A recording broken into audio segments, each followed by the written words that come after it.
think we're going to go ahead and get started. Thank you guys for being here. Happy to see everybody. We've got a great group of panelists for you today, and then we'll leave some time at the end for a Q&A, and I'll hand it over to them. Thank you. So, how's the event going for everybody?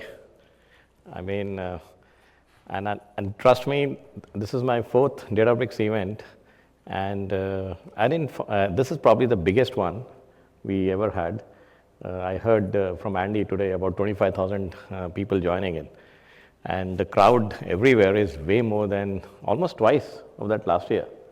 I'm assuming a lot more interesting stuff going around this year as compared to last.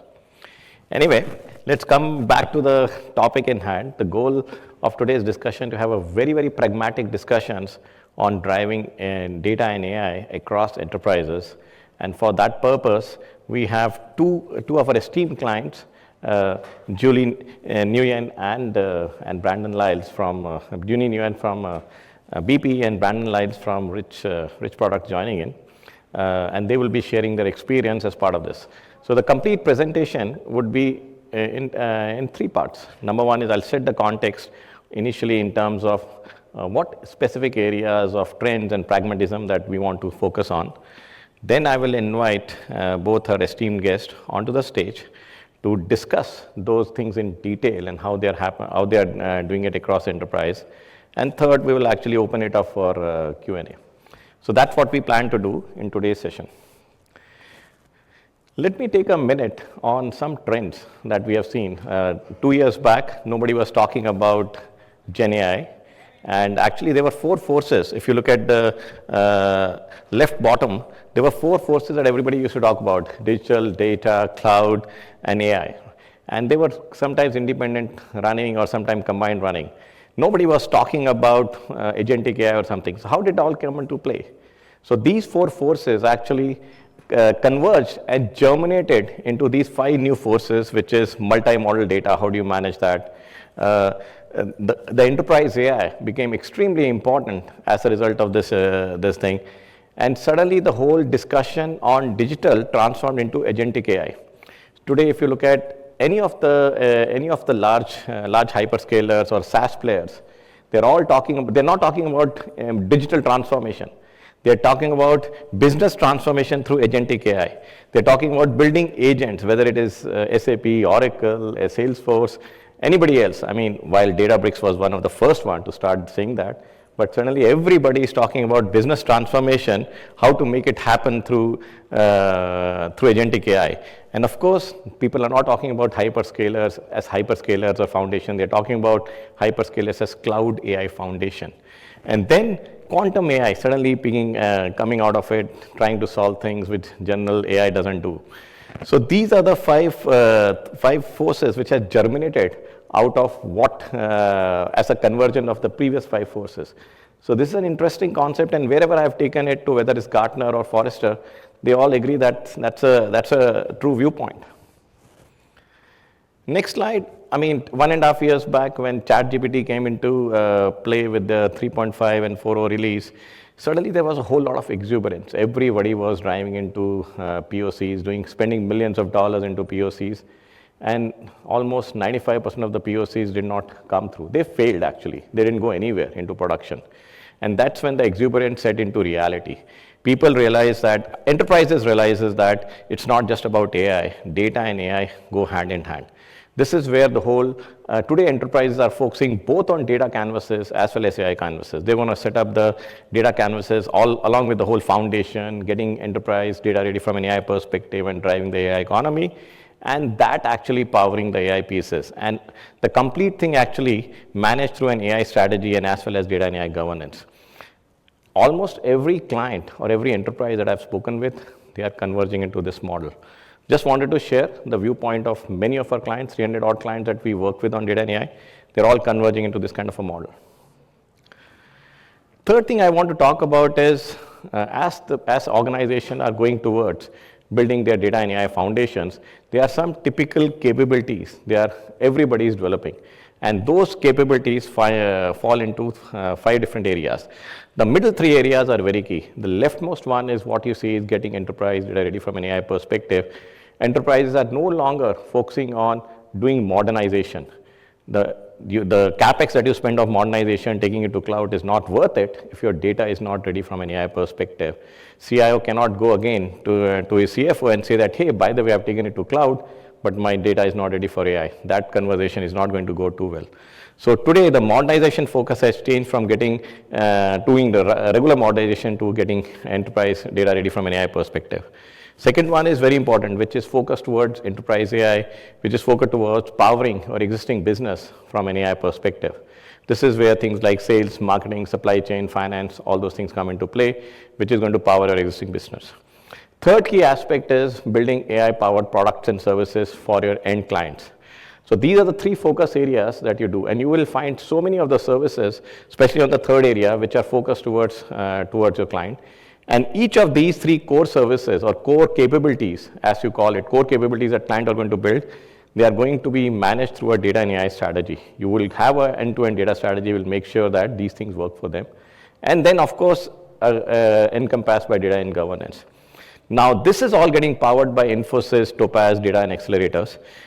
And Infosys Topaz is all about making an enterprise AI first. And one of the accelerators that I'm going to talk about today is Enterprise Data AI Workbench. Why I'm going to talk about Enterprise AI Workbench is because, as you are seeing, as we are going through the journey of data and AI, we're finding that the whole data is not ready. You have to do the fingerprinting from scratch. You cannot do that in silos. You have to do a part and parcel of your whole process. So whole fingerprinting of multi-model data is going to be extremely key. You need to do data classification. If you don't have the right data classification in place, your AI will struggle. I mean, at a certain point of time, the classification is key. Everybody's talking about doing RAG to basically manage prompt engineering, preventing hallucination, how you embed RAG as part of that. So the RAG getting embedded is key. There are so many libraries, so many LLMs out there. Which one to pick? How do you pick them? So this is where you want to have a pre-developed library. You don't want to learn, which so many enterprises have already learned out there. Then action to LM recommendation, in which these are my actions, and these are the LMs that I'm going to pick from. And then repository of small language models. You don't want to do just regular implementation. You also want to do AI ops or IT ops. So that cannot be done through an LLM, that you have to have separate SLMs for that. Then finally, agent orchestration, a foundry kind of a model that you can plug and play and build a whole AI solutions. So these are the kind of capabilities that we have in Enterprise AI Workbench that can actually make your agentic journey a lot faster. You can actually build a whole agentic AI solution in a matter of days. You can roll out, the business themselves can do it. So this is something which I won't go into the detail of this one. This is something which will go, we can showcase at our Infosys booth 618. Please do come by. But now I'm going to focus on how some of these capabilities, core capabilities, have been done by two of our esteemed clients, BP as well as Rich Products. So why don't you come on stage?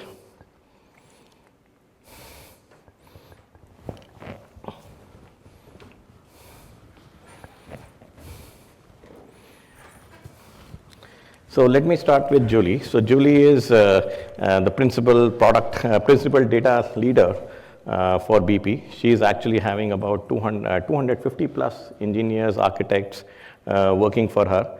She is responsible for data platforms, making AI ML work, even to that extent, even agentic AI, and many of those solutions are built on her platform. Her platform is actually driving continuous innovation. And she's actually even driving the new way of thinking all the way from the complete life cycle of BP, whether it is production, whether it is refining, downstream.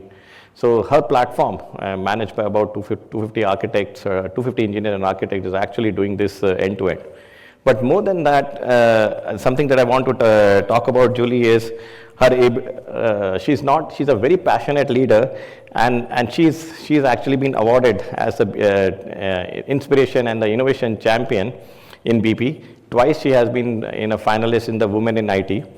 And more importantly, which I like about her is her presence in the community, where she's actually working with women, with embedding STEM in women, doing senior classes, helping seniors. I wish you could do it for my dad, helping the seniors do the technology. So she is doing those things end to end.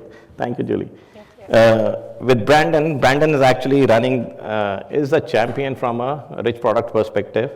He has been part and parcel of defining the whole AI strategy. So rich products, he will talk about in a bit, is driving creation of AI-driven products and services which is came to market. So there the business don't actually just create products on the Excel sheet and all that. How AI is actually used to build those products, build those services end to end. He has built a strategy for same. He's actually managing those things end to end for rich products. A very passionate from a data and AI perspective, loves solving puzzles. No surprise about that. And of course, a Buffalo Bills fan. So welcome aboard. So Brandon, the first question is that Rich Product has been a champion, and actually, if I look at Rich's vision, unique vision to increase their revenues and digital revenues by twice or thrice, which is not a small number, twice or thrice in a year or two, and being able to do it from an AI strategy perspective. So how did you actually bring the innovation at scale and speed to make it happen for Rich Products? Absolutely, and before we dive into that, excuse me, if you don't mind going to the first slide, just to give a bit of an overview of Rich Products.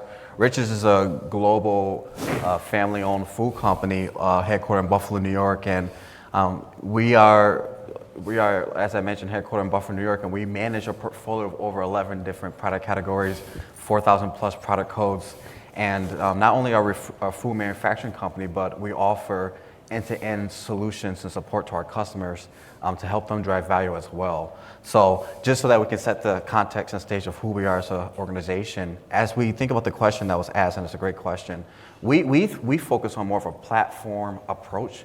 I lead our data and AI platforms team, so our mindset is always about capabilities, about frameworks, about reusability, modularity, right? So how do we build that and think about solving specific business problems and challenges?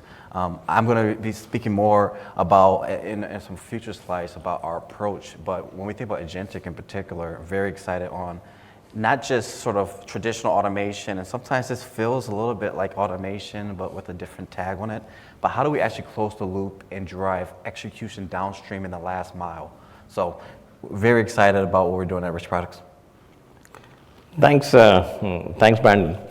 So coming to BP, so Julie, BP is an industry leader when it comes to oil and gas, and not only a major. The way they have been driving innovation is amazing. I mean, sometimes if you go to on the website, and especially everybody remembers the accident which happened in 2010, 2012 in the Gulf, and post that you putting sensors and your platform actually is the one which monitors as the dig is happening like miles within the earth. So this kind of innovation, not only for BP, but end of the day for the end customer is very unique. So what is the data and AI strategy which is driving this transformation, and today actually transformation to a zero energy or zero energy situation that the BP is focusing on? Can you talk about that? So BP is you said one of the big major oil and gas company, but BP AI, right? Data and AI strategy is a critical part for us to transform ourselves from a traditional oil and gas company to an integrated energy company. So now we no longer British Petroleum, we are BP, right? We gone beyond the petroleum to what we call ourselves now is an integrated energy company. So with that, right, data and AI plays a key major on what we want to do. So specifically from an AI standpoint, our data and AI strategy concentrate into three pieces. The first is the relationship between us, human and machine, right? How we work together, how we collaborate, together. So in BP, we don't see AI just like an automation, but rather than human and AI working together. We're using AI to analyze big, huge, complex data that we have, but people, right? People are the one who bring in the expertise, the intuition, and the creativity to the decision-making process. So that's what we see. That's number one. And number two is for us, AI is embedded in everything that we do. Right? It's the AI at BP strategy that we have now, giving the AI tool to all the employees. We start with Copilot, but now you can any technician out on the field can go and get the data and do an analytics, like let's say the maintenance predictive analysis, for example, right? Look at from a retail standpoint, we can go and see what is our inventory, right? What do we need to do from and using AI, right? Using advanced analytics and machine learning to get into that result. And the third one, recently we have our strategy, which is now AI is not just for data scientists specifically, but it's embedded in everything that we do, right? We make sure that we bring the value to our stakeholder, our shareholder, our customer, and our planet as well. Right? Thanks, Julie. So this is very interesting. We'll actually delve a little bit more into that in my subsequent questions. So Brandon, I spoke about the whole concept of getting into POCs and all those things. And as you drove the Agentic AI strategy, I'm sure you would have run into that initial hurdle. What do we do? Do we do POCs, or do we do pilots, or do we evaluate? We do all those things. So in the journey, now that you are into, you have deployed your solutions into production, you are actually running multitude of use cases into production. How do you have scaled from an AI beyond proof of concept to actually drive real business value?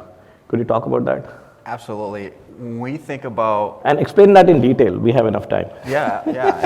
And when we think about our approach, it's beyond just proof of concepts and isolated experiments. I think a lot of us, there's a bit of a FOMO, right? Like fear of missing out. Everyone wanted to get in the game. Everyone wanted to engage of how do we have this always on mindset with AI? How do we actually infuse it into our business? And so the way that we think about it is, it links to our origin story, right? We were founded in 1945, and our founder, Robert E. Rich Sr., he solved a real problem. During the war, there was a shortage of dairy supplies, and it was hard to make whipped topping. So he used a soybean to come through with breakthrough innovation and create the first non-dairy whipped topping. And that was the origination of Rich Products. And of course, we've expanded beyond that. But that's a breakthrough innovation story that we hold true to our heart.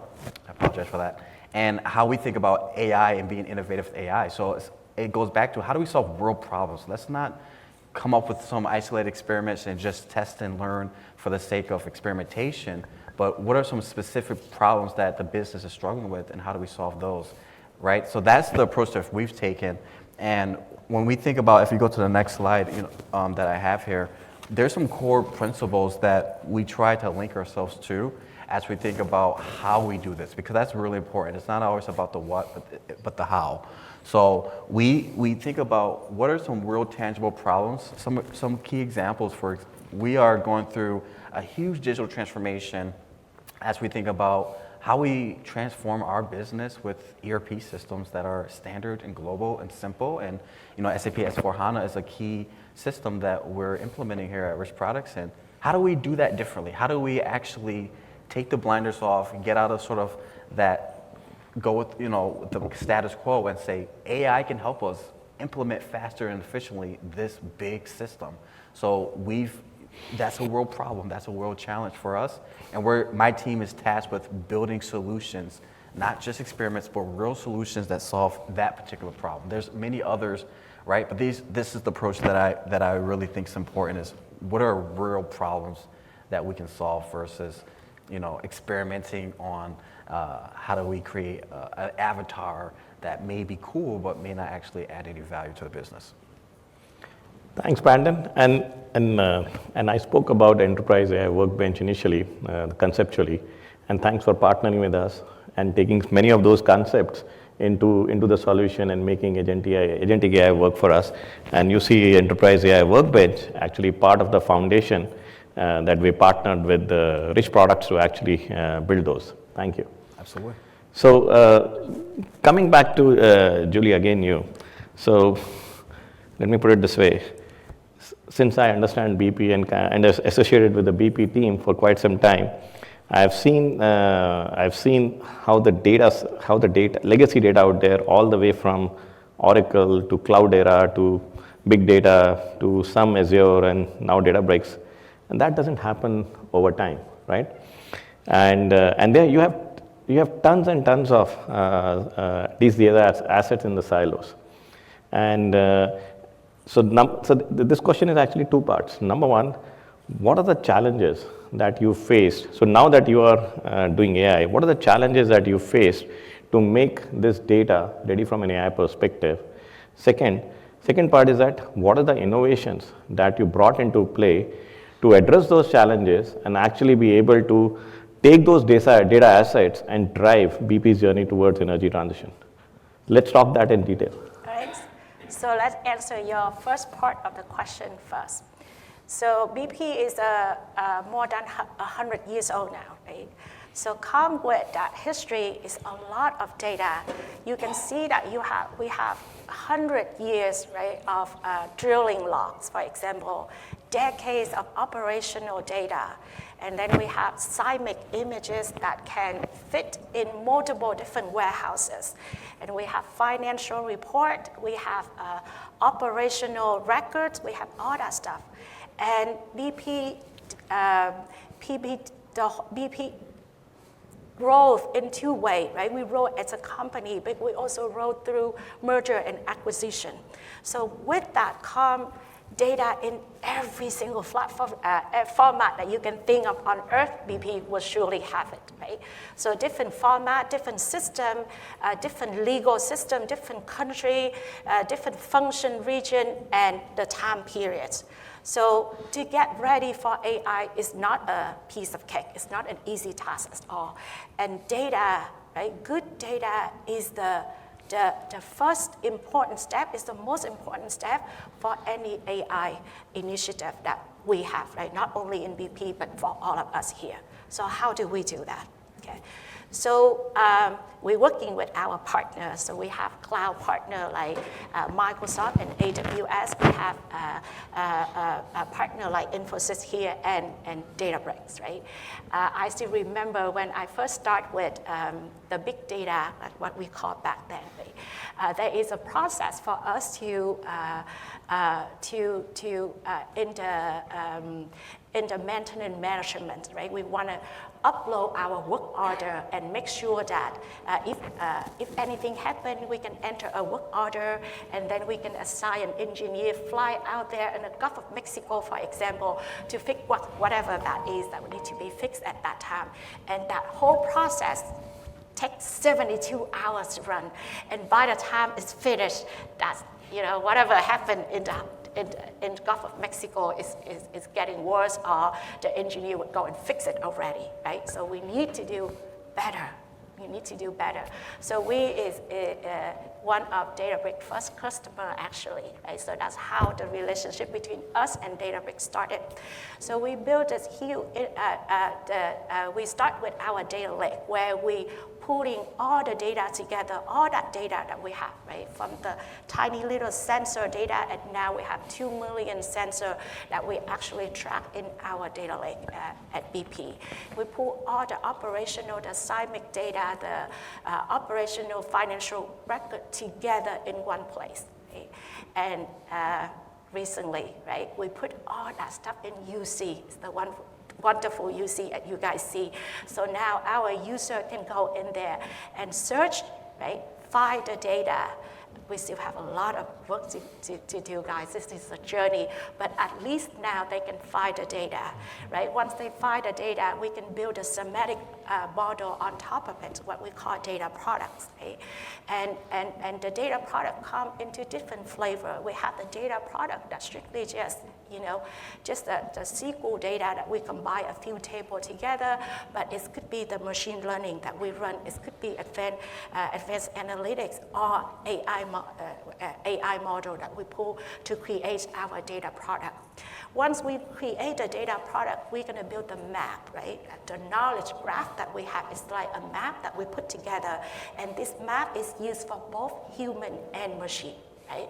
To know how all the data product that actually related together, we can tell the relationship between the data product that we have, and that's how we serve the AI model. Yes. Thanks, Julie. So Brandon, this next question is to you. This is a very interesting question. I'm sure everybody wants to know that. So now that you have taken AI solutions into production and making it happen, so what are the best practices or recommendations that you will call out, which actually gives real business value in terms of making it happen? The best practices and recommendation to get the right business value from AI. Yeah, this is a great question. I think the first non-controversial answer to that is data. Data is foundational, and Julie did a great job of speaking to the journey and the necessary management of data that's required to really be ready for AI. I think we sometimes look at this task of managing data and governing data as daunting and push it to the right or kick it down the road, but it's really critical that we have business ownership of data. I can't tell you how critical it is to truly have the business lean in and own data, right? It's not owned by IT departments, it's owned by the business. And so when we think about data products, similarly to what Julie is explaining, how do we have a dedicated person in the business for a specific domain to say, you're the owner, and it's your responsibility to define the standard set of KPIs and metrics that are consistent across the enterprise, right? We're not going to define something OEE, in Mexico one way, and OEE in the U.S. Region a different way, right? We're gonna speak one language, right? Have that semantic model. I think that's critical. So, thinking about data governance, thinking about business ownership. But another piece that is very important, we used to talk a couple years ago about data literacy, and I'm not sure if anyone's still really talking about data literacy, but AI literacy for sure is the topic. And how do we really drive education and upskilling within the organization so that we not only can adopt the solutions, but we can use AI, right? We can partner with AI to create value for the business. And I think that's very critical. I think this is a transformation like no other. We've gone through so many hills and valleys in regards to the different evolution and advancements in technology. But what's really happening right now with AI is it's a great time to be alive. It's sometimes a little scary, but it's exciting. And you get the best seats in the house, but we need to make sure the organization is ready to really take that next step change from a technology standpoint. So Brandon, you can also quickly touch on, the AI space is continuously changing. The new flurry of LLMs coming in, new models coming in, new announcement on an AI perspective. Yep. Actually, as part of a recommendation, can you also talk about how you navigated through the paradox of AI to get the right frameworks, right solution, right LLMs selected for your organization? It's definitely a balanced approach. I think every day, every week, there's some new advancement with our technology partners, with other vendors and technology providers out in the industry marketplace. There's always something new. You evaluated them a few weeks ago. They're very nascent. You look back and they've made significant progress, and it's very tricky as an organization to be able to respond and react to that. But for us, really, we ground ourselves on, again, I mentioned at the beginning, how do we ensure that we stay focused on our business and what we do and what we're focused on in regards to driving value for our customers and for the organization. We invest and make bets on platforms like Azure Databricks that are open, that are flexible, that are modular. We can extend them. So it gives us more flexibility to be able to respond versus being locked in with specific vendors. And we've sort of, pat myself on the back if we've done a pretty good job of being able to respond to business demands and opportunities with platforms like Azure Databricks. We think about reusability, again, platform mindset, thinking about frameworks. How do we not build bespoke solutions for one-off problems, but understand what is the pattern of this problem, and how do we build a capability to solve for that so that we can build at speed and at scale. And I think that's critical in this space and in this time. Speed is important. Everyone wants to go fast. But as a platform team leader, my goal is to also think about scalability. Thanks, Brandon. So Julie, this is going to be a very interesting question, and this is especially for you, considering your investment into the community, how you support the community with trainings, with STEM knowledge for your high schools nearby. So, and this question comes to mind all the time, especially very important. So I want to share how AI can make us more human. And I know it's not an easy one, but let's take a good attempt based on your experiences. So I'm teaching the senior citizens in my community about it starts with how to use the phone, right? And my oldest student is actually 92 years old for this year, right? And the youngest is actually my mom's age, right? So you can see how difficult it is for me. So this year I decided to introduce ChatGPT, right, to all my students. And it starts with a lady in our class saying that she can go online, so we're teaching them how to go to YouTube and search for recipe. Right? So they said, I can go and search, how to make a hamburger, how to do taco, how to do Vietnamese pho, right? It's pretty easy, but that's not the point. The point is, I'm open the refrigerator, right? And I see inside my fridge I have tomato, I have chicken, and maybe I have green beans, right? And if I'm gonna stir fry it, that's every day already. So can I use ChatGPT so they can recommend me what to do with that 3 ingredients, right? So now it starts to get a little bit interesting, right?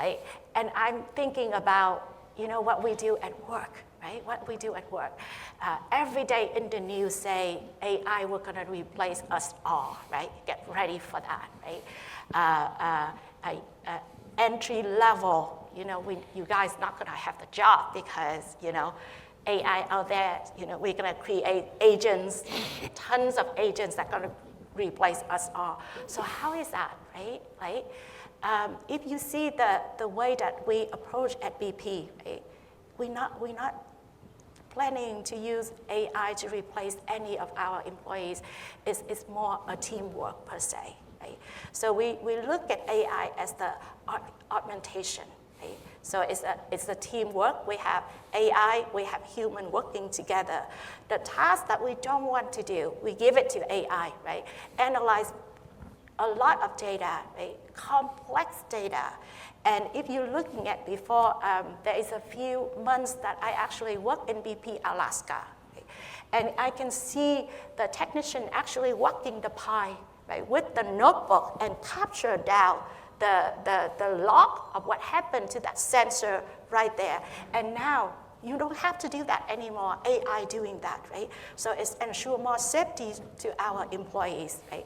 You don't have to actually go and check on that, go deep down and check on anything down under ocean. AI is doing that, right?